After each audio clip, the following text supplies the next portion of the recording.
मिलकर आवाज उठा रहे।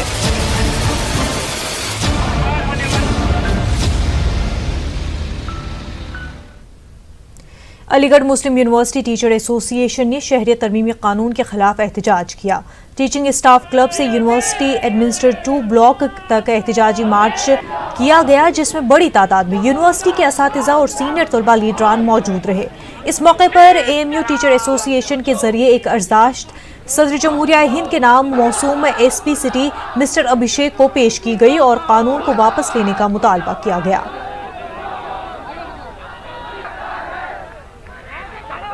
जो पहली गदर हुआ है उसमें मुसलमानों ने शुरू किया है। अफसोस है इस मुल्क में जिन्होंने माफी मांगी वो आज हमारे को गद्दार साबित करने की कोशिश कर रहे हैं। शर्म आनी चाहिए इन लोगों को। कितनी बार ये हमारा टेस्ट लेंगे, कितनी बार ये टेस्ट लेंगे। एक बार पार्टीशन हुआ हम लोग यहीं रहे, कहाँ गए? ये सारे ऐसे कागजात मांगते हैं बेकार के, सत्य क्यों नहीं मांगते हैं? सिर्फ 19 लाख की तादाद के लिए ये इतने वोटर के लिए पीछे पड़े हुए हैं। 19 लाख को देने के लिए शर्म आनी चाहिए। शहरियत तरमीमी कानून के खिलाफ अलीगढ़ मुस्लिम यूनिवर्सिटी में तलबा ने आज बाद नमाज जुम्मा जबरदस्त एहतजाज किया। तलबा को रोकने के लिए कैंपस के बाहर बड़ी तादाद में RAF और सिविल पुलिस तैनात की गई थी। खुद जिला magistrate Chandrabhushan Singh, DIG doctor Pritendra Singh और SSP आकाश कुलहरी मौके पर मौजूद रहे। जबरदस्त एहतजाज के बाद तलबा यूनियन के साबिक सदर M सलमान इम्तियाज ने अलीगढ़ मुस्लिम यूनिवर्सिटी तलबा की जानिब से सदर जमहूरिया हिंद के नाम मौसूम अर्जदाश्त DM अलीगढ़ को सुपुर्द की, जबकि AMU इंतजामिया ने बताया कि इस एहतजाज के लिए उनसे कोई इजाजत नहीं ली गई थी।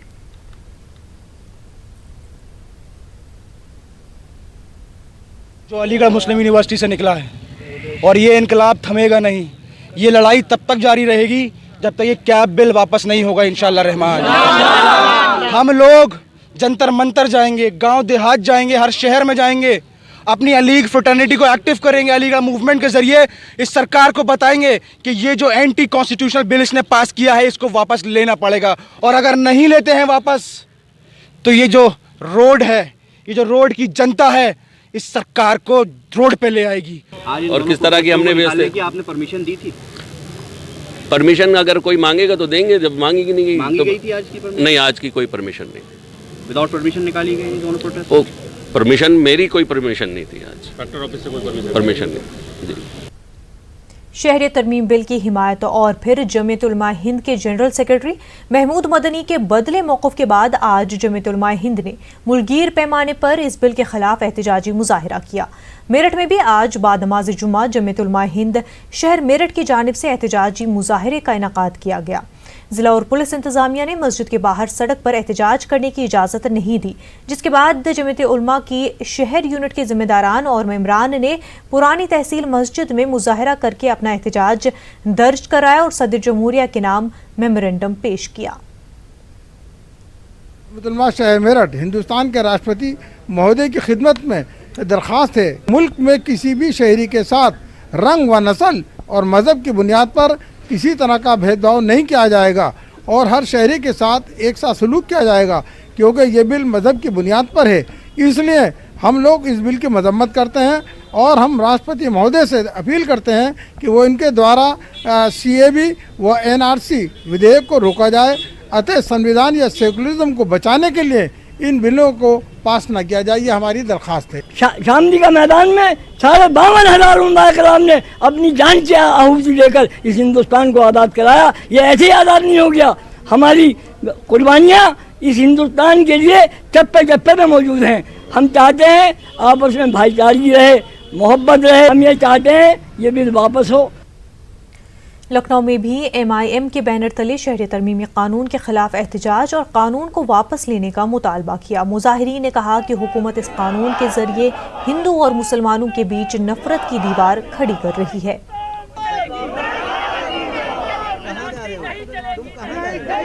आसामी लोग इस कैब बिल को कभी नहीं मानेंगे और जब तक नहीं मानेंगे मुझे पता है कि जाने जाती रहेगी। मुझे बस यही दरख्वास्त है कि बाकी स्टेट्स के लोगों से कि आप लोग आवाज़ उठाइए, हम लोग की जानों को ऐसे ही गवारा जाने के लिए मत दीजिए। और आज हम लोग यहाँ पर इकट्ठा हुए हैं सिर्फ इस बात के लिए कि जो कैब बिल है इसको वापस लिया जाए, एनआरसी को वापस लिया जाए। अगर हम लोग 9 लाख साल से एक साथ रह रहे, आज तक कभी ऐसी कोई प्रॉब्लम नहीं हुई, तो इस बिल को लाने की ऐसी क्या जरूरत पड़ गई जिससे हमारे बीच की दूरियां पैदा की जा रही हैं। हमेशा हिंदू और मुस्लिम के बीच में दीवार खड़ी करने की कोशिश की और आज जब ये कैब बिल हमारे और आपके बीच में पेश किया गया तो उससे ये जाहिर होता है कि कैब बिल पूरी की पूरी तरीके हिंदुस्तानियों के खिलाफ है, ना कि मुसलमान के खिलाफ है, ना कि कोई हिंदू के खिलाफ है। ये कैब बिल को अगर सरकार वापस नहीं रहती है तो हम लोग का आंदोलन ऐसे ही जारी रहेगा। वहीं मोहम्मदी यूथ ग्रुप ने कानपुर में शहरियत तरमीमी कानून के खिलाफ एहतजाज किया। मुजाहिरीन ने इस मौके पर जिला इंतजामिया को एक मेमोरेंडम पेश किया और कानून वापस लेने का मुतालबा किया। ये गांधी, अम्बेडकर और मौलाना अबुल कलाम आजाद के देश में नाथुराम गोडसे का जाकर कानून बनाया जाता है। तो हिंदुस्तान के मुसलमानों ने जिन्ना को नकारा था और आज उसी जिन्ना को फॉलो करते हुए ये भारतीय जनता पार्टी नफरत फैलाकर हिंदू मुस्लिम में बंटवारा कर ये एनआरसी और भी ये जो है सीएबी के कानून ला रही है। हम हिंदुस्तान के नागरिक होने के नाते हम लोग इसका विरोध करते हैं, इसको मानने से इनकार करते हैं और हिंदुस्तान जिंदाबाद था, जिंदाबाद है और जिंदाबाद रहेगा। ऑल इंडिया अक़लियती बोर्ड ने भी कानपुर में एनआरसी और शहरियत तरमीमी कानून के खिलाफ एहतजाज किया। मुजाहिरीन ने इल्ज़ाम लगाया कि इस कानून के जरिए मुसलमानों को निशाना बनाया जा रहा है और हुकूमत इस कानून के जरिए मुल्क को बांटने की कोशिश कर रहे हैं। किसी एक जो है वो समुदाय के खिलाफ, तो ये बिल्कुल मुमकिन नहीं है। और जब तक ये हम लोग इस वक्त बैठे हुए हैं, हमारे साथ जो है वो हमारी तमाम अक़लियतें मौजूद हैं, सिख भी हैं, ईसाई भी हैं, दलित भी हैं, जैनी भी हैं, पारसी भी हैं, सब हम लोग इसीलिए जमा हुए हैं। तो हम लोग सब लोग मिलजुल करके इसकी मुज़म्मत करते हैं, इसकी मुखालफत करते हैं, इसकी निंदा करते हैं। ये बिल जब तक वापस नहीं होगा, ये तहरीक हम लोगों की ऑल इंडिया माइनॉरिटी बोर्ड के तहत चलती रहेगी। अब ये हिंदू मुस्लिम को लड़ाने के लिए संशोधन लेकर आ रहे हैं, संविधान को तोड़ना चाह रहे हैं। ये कह रहे हैं कि हम हिंदुओं को, सिख को, जैन को, फारसी को, सबको आने देंगे, केवल मुस्लिम समाज। इन्हें मुस्लिम समाज से बैर क्यों है? ये मुस्लिम समाज से इन्हें बैर नहीं है, बल्कि इंसानियत से बैर है। ये आपस में झगड़ा करके बाकी मुद्दों से ध्यान हटाना चाहते हैं। इनका मकसद ये, बाकी चीज़ों को तो इन्होंने बेच डाला है। कानपुर में एमआईएम के बैनर तले शहरियत तरमीमी कानून के खिलाफ एहतजाज किया गया। नमाज जुमा के बाद बड़ी तादाद में लोगों ने एहतजाज में हिस्सा लिया और हुकूमत के खिलाफ नारेबाजी की।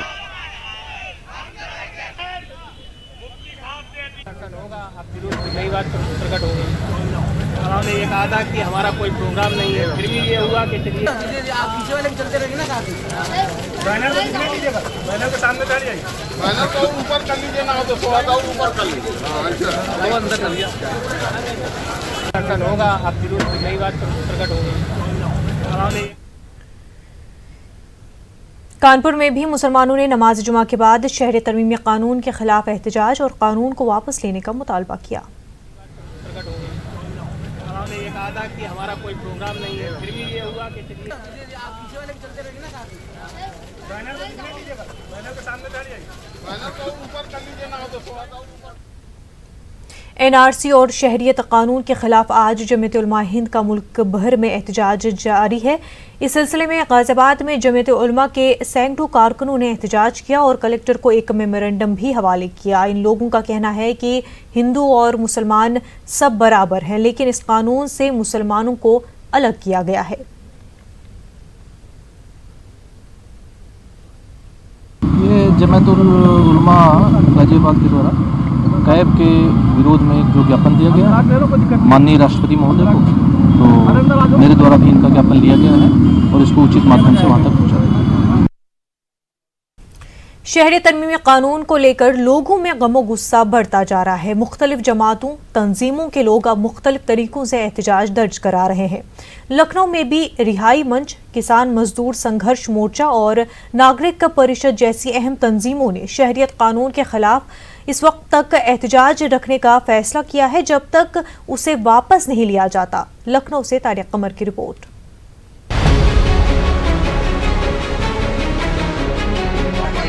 शहरियत तरमीमी बिल पास होने के बाद जिस अंदाज से सभी धर्मों के लोगों ने एहतजाज शुरू किया है, उससे लगता है कि मुल्क के आईन और दस्तूर के लिए लोग कितने संजीदा हैं। आईन और दस्तूर में यकीन रखने वाले लोग किसी भी कीमत पर मुल्क की एकता और अखंडता को मजहब की बुनियादों पर तकसीम नहीं होने देना चाहते। अमित शाह ने जो किया उसने संविधान के प्रियम्बल को फाड़ने का काम किया है और अंबेडकर के वास्ते, गांधी के रास्ते हम सिविल नाफरमानी का ऐलान करते हैं। और पूरे प्रदेश में जगह जगह पर रिहाई मंच के लोग आज भी डुमरियागंज, बलिया, बरेली, मुजफ्फरनगर, गाजीपुर जगह जगह पर विरोध प्रदर्शन चल रहे हैं और ये सिलसिला रुकेगा नहीं जब तक नागरिकता संशोधन विधेयक को वापस नहीं लेते हैं। और ये जिस तरह से सरकार ने इस बात का कहा है, इसका हम लोग पूरा का पूरा boycott NRC, boycott CAB, boycott NPR भी होगा। अगर एनपीआर जो नेशनल पॉपुलेशन रजिस्टर की बात भी कर रहे हैं, वो भी बायोमेट्रिक करने की बात कर रहे हैं। ये पूरा का पूरा कंपनियों के हाथ पूरे देश को बेचने की बात कर रहे हैं। नागरिकता संशोधन बिल है, ये देश के लिए घातक है और ये कंपनियों के लिए काम किया जा रहा है। देश में जो सौहार्द लोगों के बीच में था, तो ये अभी चाहते हैं कि जो एनआरसी को लागू करना है और उसके बहाने तमाम लोगों को सुबह शाम तक दरोगा के यहाँ और कलेक्टर के यहाँ लेखपाल पटवारी खड़ा होकर के वो कहेंगे कि भाई अपना प्रमाण पत्र ले आओ। इसी देश के नागरिक को जो सदियों से रह रहे हैं, कई पीढ़ियों से रचे बसे हैं, उनको ये कह रहे हैं कि भाई आप सर्टिफिकेट दीजिए कि हम नागरिक हैं कि नहीं। आसाम से उत्तर प्रदेश तक कई रियासतों में लोग सड़कों पर उतरे हैं। आसाम के कई अजला में कर्फ्यू नाफिज किया गया। मुख्तलिफ मकामात पर मुजाहिरीन ने सख्त एहतजाज भी दर्ज किया है और लोग पुलिस की बर्बरियत का शिकार भी हुए हैं। लेकिन मुजाहिरीन फिलवक्त हुकूमत की अवाम मुखालिफ पॉलिसियों से कोई समझौता करने को तैयार नहीं।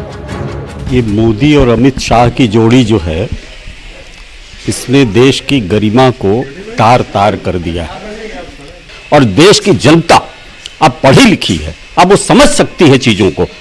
करोड़ों करोड़ों की तादाद में बेरोजगार नौजवान सड़कों पर है और ये इनको खतरा पैदा हो गया है। इनके जो जिनसे ये इलेक्टोरल बॉन्ड ले रहे हैं उनको खतरा पैदा हो गया है, इसलिए ये कार्यक्रम लेके आए हैं। और इनको संसदीय कार्रवाई कभी अनुभव नहीं है। पहली बार जो है ये संसद में जीत के आए हैं मोदी, पहली बार जो है राज्यसभा में जीत, लोकसभा में अमित शाह आए हैं। तो इनको संसद की गरिमा ख्याल नहीं है। जिस तरह से बोलते हैं, इस सरकार को देश के बारे में कुछ मालूम नहीं है। इन्होंने हिंदू मुस्लिम का कोई पाठ ही नहीं पढ़ा। यहाँ सवाल किसी एक मजहब का नहीं, बल्कि मुल्क के आईन और दस्तूर को मजहबी रंग देकर बदले जाने का है। सभी लोग मिलजुल कर मोहब्बत से रहना चाहते हैं। गरीब, अमीर, किसान, मजदूर, छोटा बड़ा, हिंदू, मुसलमान, सिख, ईसाई सब इस मुल्क की शान और जान हैं। लिहाजा मजहबी बुनियाद पर कोई तफरीक, कोई कानून लोगों को मंजूर नहीं। न्यूज़ 18 उर्दू के लिए लखनऊ से तारिक कमर की रिपोर्ट। एनआरसी को लेकर हंगामे और टकराव का दौर अभी आसाम में थमा नजर नहीं आ रहा है। वहीं एनआरसी को पूरे मुल्क में लागू किए जाने के ऐलान के बाद अवाम में बेचैनी का आलम है। मुल्क का आम शहरी जहां अपनी शहरियत साबित करने वाले कागजात को तैयार करने की फिक्र में है, वहीं समाज का दानिश्वर तबका एनआरसी के मुज़र असरात को लेकर फिक्रमंद है। मुल्क के मुस्लिम तबके के अलावा गैर मुस्लिम दानिश्वर भी मानते हैं कि इन हालात में आने वाला वक्त मुल्क और समाज के लिए एक बड़ा चैलेंज साबित होगा। पूछ के जनता की एकता तोड़ने के लिए, इसको हिंदू मुसलमान में बांटने के लिए सबसे खतरनाक जो बात है, उसको जनता को हिंदू मुसलमान में बांटने के लिए वो ये करने जा रही है, जिसके नतीजे हम असम में देख रहे हैं। आग भड़क गई है, आगजनी हो रही है, पुलिस की गोली से 4-5 लोग मारे जा चुके हैं। आज भी पुलिस कर्फ्यू के बाद सड़कों पे आ रहे हैं, तो इससे ज्यादा और क्या होगा। मतलब लोग जान हथेली पे लेके सरकार की इन नीतियों का विरोध कर रहे हैं। जब अहले इक़्तिदार आवाम से बेनियाज होकर सिर्फ अपनी ख्वाहिशात की तकमील में लग जाएंगे, तो इससे मुल्क की तरक्की रुक जाएगी और मुल्क के लिए वो हालात पैदा होंगे जो नाकाबिले बर्दाश्त होंगे। अब जो कुछ हो रहा है उसका इशारा इसी बात की तरफ है कि अगर एक हिस्से में मुल्क के जो कुछ है अगर वही मुल्क भर में फैल जाए तो जाहिर है कि फिर इस मुल्क को संभालना मुश्किल हो जाएगा। हम ये चाहते हैं कि इसको लागू करने से पहले गौर व फिक्र कर लिया जाए और हर तबके के बारे में सोचा जाए। इसीलिए हम उम्मीद करते हैं कि हम यहाँ चांस इंडियन नहीं है बल्कि बाई चॉइस इंडियन है। इसलिए हर तबके की सोच को सामने रखते हुए हुकूमत हिंद से हम दरख्वास्त करते हैं, गुजारिश करते हैं कि जैसा कि हालात आसाम में पैदा हुए, तमाम 125 करोड़ जनता के बारे में सोचो फ़िक्र के साथ, गौर व फिक्र के साथ कोई फ़ैसला लिया जाए। 19वीं और 20वीं सदी के दौरान उर्दू ज़बान और अदब की तश्कील नौ में जिन अजीम शख्सियतों का बड़ा हाथ रहा है उनमें ब्रिज मोहन दत्तात्रेय कैफ़ी भी शामिल थे। आज कैफ़ी साहब का 153वां यौम पैदाइश है। पेश है ब्रिज मोहन दत्तात्रेय कैफ़ी की ज़िंदगी और अदबी खिदमात के बारे में एक ख़ास रिपोर्ट। ढूंढने से यूं तो इस दुनिया में क्या मिलता नहीं, सच अगर पूछो तो सच्चा आशना मिलता नहीं। सब कुछ है और कुछ भी नहीं, दहर का वजूद। कैफी ये बात वो है, मुअम्मा कहीं जिसे।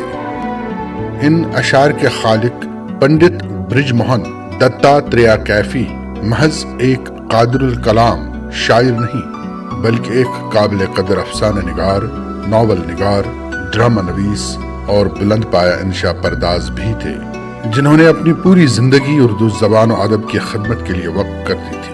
उनकी शख्सियत और जिंदगी उर्दू तहजीब का जीता जागता मुरक्का थी। कैफी 13 दिसंबर 1866 को दिल्ली में कश्मीरी पंडितों के एक मुअज़्ज़ज़ खानदान में पैदा हुए। वालिद पंडित कन्हैया लाल रियासत नाभा में पुलिस अफसर थे और ब्रिज मोहन कैफी की कम उम्री में ही उनका इंतकाल हो गया था। कुछ अरसा बाद वालिदा भी चल बसी। उनकी इब्तिदाई तालीम रवायती मकतब में हुई, फिर स्कूल में दाखिल हुए। उर्दू के साथ उन्होंने फारसी, अरबी, हिंदी, अंग्रेजी और संस्कृत में दस्तरस हासिल की और सेंट स्टीफन कॉलेज दिल्ली से BA किया। दिल्ली में वो बाजार सीताराम में रहते थे। बाद में अरसा दराज तक लाहौर में मुकीम रहे। ब्रिज मोहन को लड़कपन से ही शायरी का शौक था और कैफी तखल्लुस करते थे।